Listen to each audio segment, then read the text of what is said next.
qu'il y a trois catégories de serviteurs de Dieu. C'est les pasteurs, mais c'est aussi les autorités. Ce n'est pas moi qui l'ai dit. La Bible dit ceci, que les magistrats et serviteurs de Dieu. L'erreur qu'on commet, c'est de croire que les magistrats romains, c'est les magistrats du Congo. Non. Dans l'Empire romain, les magistrats s'occupaient des affaires judiciaires, mais aussi des affaires administratives. C'est-à-dire que lui, il gérait l'État. C'est lui qui gère l'État. Il est serviteur de Dieu. Non par rapport au sacré, mais par rapport au temporel. Toute personne que vous trouvez dans votre vie, même s'il est commissaire des zones, même s'il est chef du quartier, il est serviteur de Dieu, et vous devez le respecter. C'est à moi, le pasteur, de l'apprendre comment il doit servir Dieu. Mais en attendant que moi je lui dis, il est serviteur de Dieu. Quand vous trouvez même dans un état, Dieu a élevé les grands opposants. C'est pour accomplir sa volonté.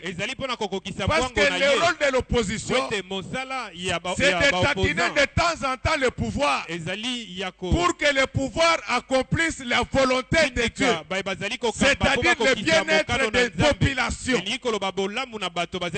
Alors maintenant le problème, ça ne s'arrête pas seulement au niveau des autorités. Même les laïcs, les laïcs aussi, serviteurs de Dieu ensemble. C'est pourquoi la Bible dit ceci. Je dis donc que vous êtes de Dieu. Mais comment tu sers Dieu au niveau de ton église? Comment tu sers Dieu là où tu es chef? Comment la société civile sert Dieu? Je vous pose une question banale. Entre celui qui a inventé l'électricité et celui qui prêche seulement pendant un dimanche, qui a vraiment aidé Dieu dans ça? Non, réagissez. Voilà.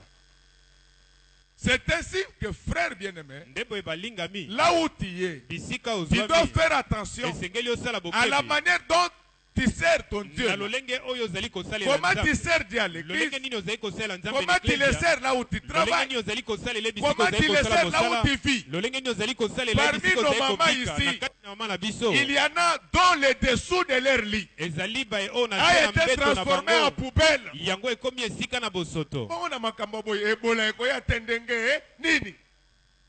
Est-ce que nous pouvons clamer le roi de Rome? Est-ce que nous pouvons acclamer le Seigneur? Mais nous allons partir méthodiquement. Nous allons d'abord parler de la façon dont on peut servir Dieu. Nous allons parler de la façon dont on peut servir Dieu dans l'église. Nous allons parler de la façon dont on peut servir Dieu dans la société. D'abord en tant qu'autorité et d'aider en tant que société civile. Bien-aimés, nous sommes là devant un couple radin composé d'Ananias et Saphira. La Bible parle de trois types d'Ananias. Il y a Ananias, le mari de Saphira. Il y a Ananias de Damas. Mais il y a aussi Ananias le sacrificateur. Mais nous ne parlons pas d'Ananias de Damas. Parce que lui au moins, il avait prié pour Paul sans avoir un ministère précis. Mais nous parlons d'un couple ici qui avait bénéficié de toute la générosité de l'église. Parce que dans l'église de Jérusalem, Ils avaient le tout en commun. Les autres vendaient, ils amenaient à l'église pour le partage commun. Mais quand Ananias et Saphira ont vendu leur propriété, ils se sont dit, si nous amenons ça là-bas, nous ne gagnerons pas beaucoup. Gardons une partie. Donnons seulement une autre partie. Mais quand vous faites cela, quand on avait partagé pour les autres, vous avez quand même touché quelque chose. Quand vous venez à l'église, vous suivez la prédication, on prie pour vous, on prophétise pour vous. En contrepartie, qu'est-ce que vous faites pour l'avancement de votre église? Je voulais vous dire, frère, on ne vous trompe pas. La pauvreté ne part jamais par les jeûnes et les prières.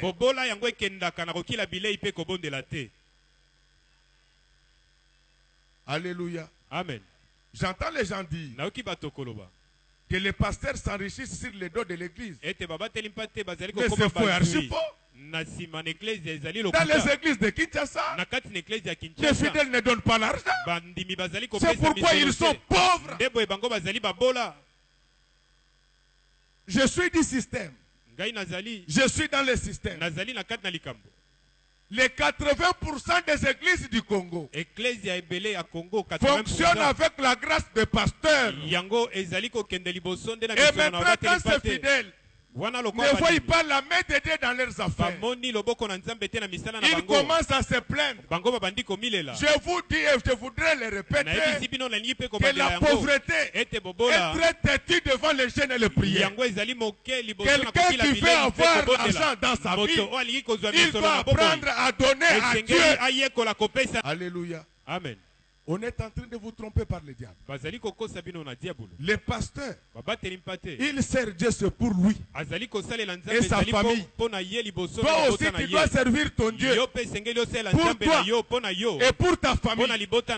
C'est-à-dire que quand tu viens à l'église, pose-toi la question, qu'est-ce que moi je bénéficie de cette église? Il y a des choses que tu ne connaissais pas, que tu as connues grâce à l'église. Il y a des combats qui te pourchassent, que tu as vécu grâce à l'église. Si tu as le comportement d'Ananias et de Saphira, on t'enterrera dans la clandestinité la plus totale. Des enfants n'iront pas très loin dans la vie ne dépend pas seulement de l'intelligence. La vie ne dépend pas seulement de la force. La vie dépend surtout de la grâce de Dieu. La grâce de Dieu tombe sur ceux qui les servent. La Bible dit ceci: moi Dieu, j'honore ceux qui m'honorent. Est-ce que toi tu honores Dieu?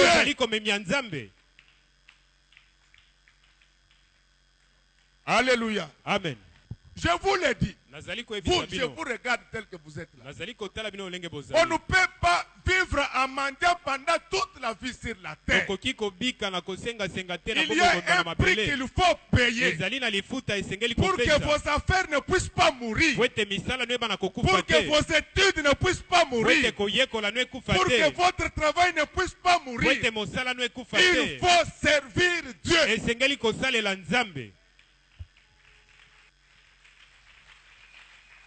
Alléluia. Amen.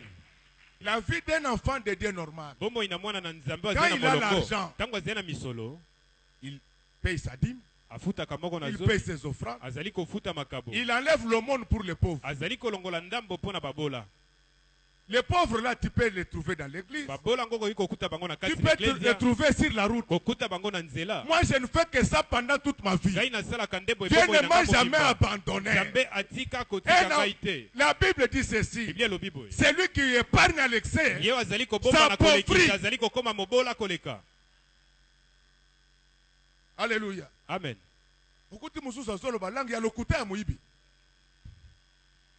Beaucoup de serviteurs de Dieu sont liés à cause de ces histoires. Avec les $100, ils se cachent. Cache-toi. Pourquoi aujourd'hui les gens ne voient pas la main de Dieu? Dieu, il paye quelqu'un selon le travail qu'il a bâti pour lui. Combien d'âmes tu as gagné pour le Seigneur? On ne sert pas Dieu qu'avec l'argent. Même si tu donnes l'argent, tu dois le servir avec ton énergie.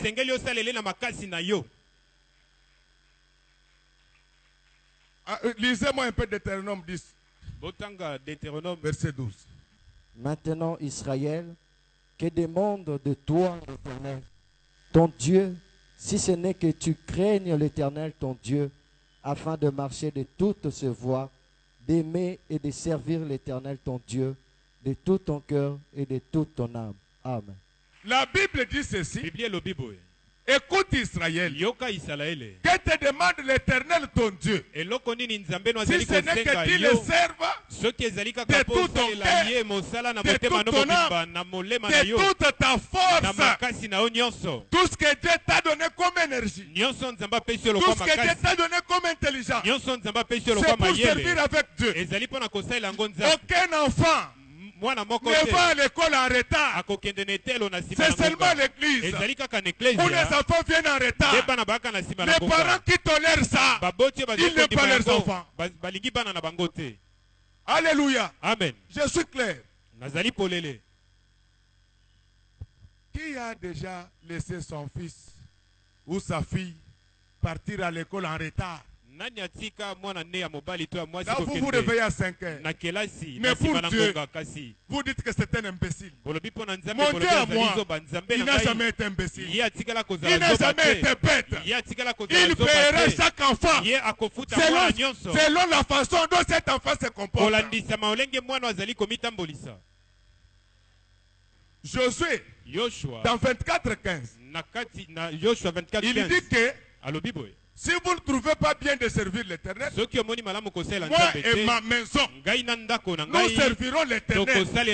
Dans ta maison, papa, ta femme doit servir l'Éternel. Si elle ne change pas pour venir toujours en retard à l'église, ce jour-là, je t'autorise, ferme la cuisine. Pourquoi quand elle va au marché, quand elle va à son travail, la Bible dit ceci: maudit soit celui qui sert Dieu avec négligence. On ne vient pas à l'église en retard sans raison.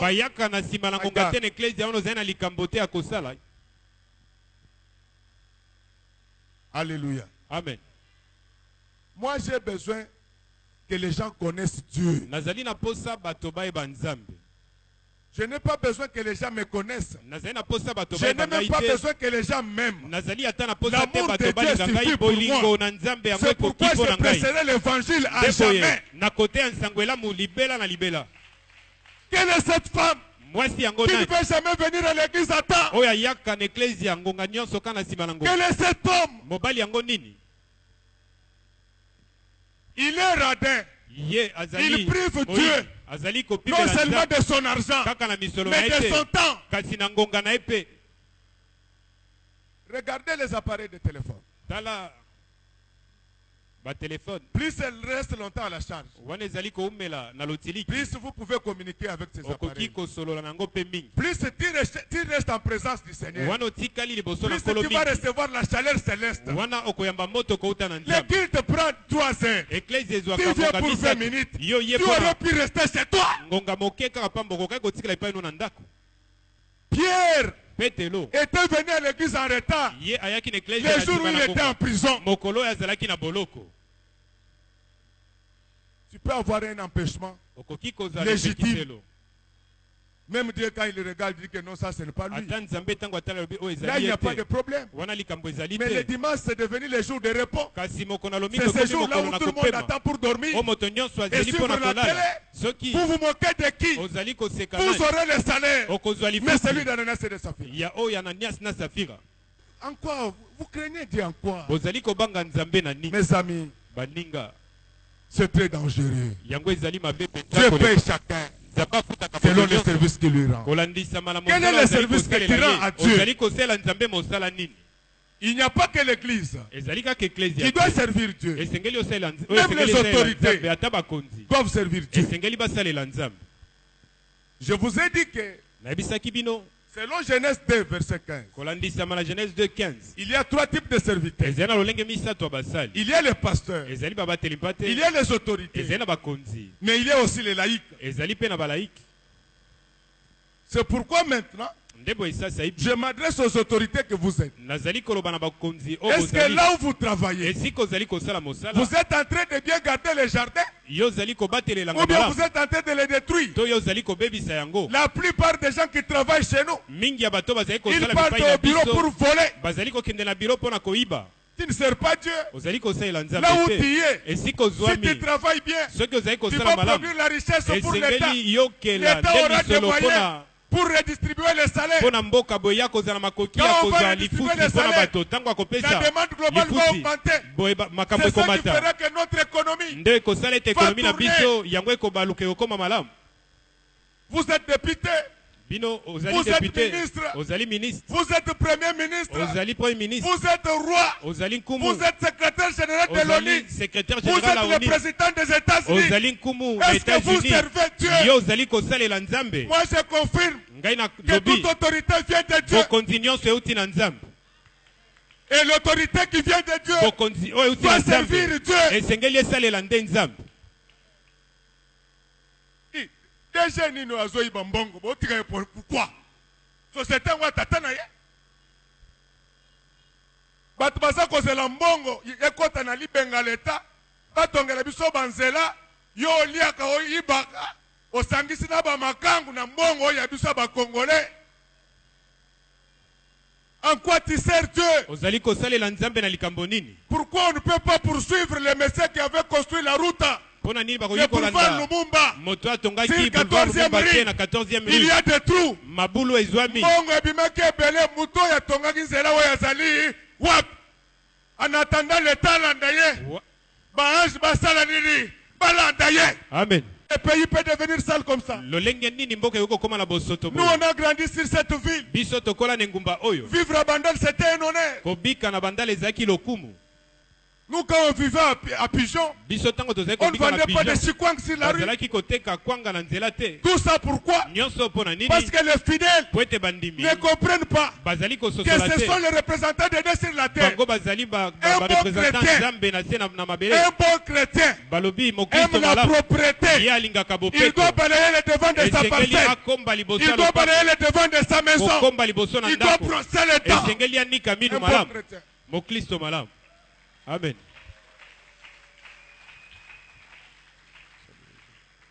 Bible zoloba mutu akoboma nzoto yo bakoboma ye. Yo za mwana mwasi olie olingaka nguba lokola pasteur Godé. Mais soko olie nguba na poko avant olala sa nini ni kamino. Alali bakush tala bakush ndenge zosala. Moto akoboma nzoto yo bakoboma ye. Momeli masanga bakoboma ye. Mosali ekobo bakoboma ye. Molingi ya mosoto bakoboma ye. Lis-moi Genèse, ils ne comprennent pas. Lis-moi Genèse 2, verset 15. Vous voulez que Dieu vous bénisse. Mais vous ne travaillez pas. C'est lui qui travaille. Même s'il ne vient pas à l'église, il ne sert pas moins Dieu. C'est vrai qu'il ira en enfer. Mais en attendant, comme il travaille, tout comme il garde le jardin, Dieu le bénira. L'Éternel Dieu prit l'homme et le plaça dans le jardin de Dan pour le cultiver et pour le garder. Amen. Acclamons très fort pour l'homme.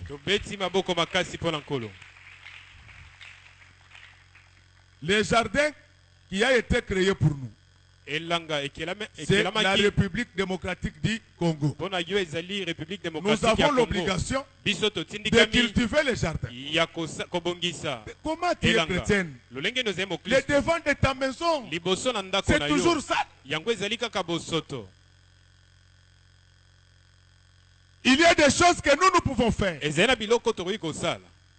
avant que l'État puisse prendre ses responsabilités. Vous êtes ministre. Qu'est-ce que vous faites pour le bonheur du Congo? C'est toujours intimider les gens parce que je suis ministre. Mais le résultat de ton ministère, c'est quoi? autorité vient de Dieu. Toute autorité est serviteur de Dieu. Qui est ministre de la santé, c'est pour nous produire une bonne politique de la santé. Pour que les gens ne tombent plus malades.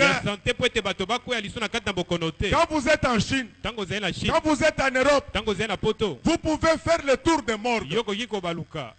Les gens qui meurent, c'est au-delà de 80.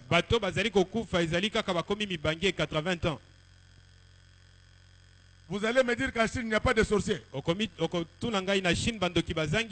En Europe, il n'y a pas de sorciers. Parce qu'il y a une bonne politique, une bonne politique sanitaire.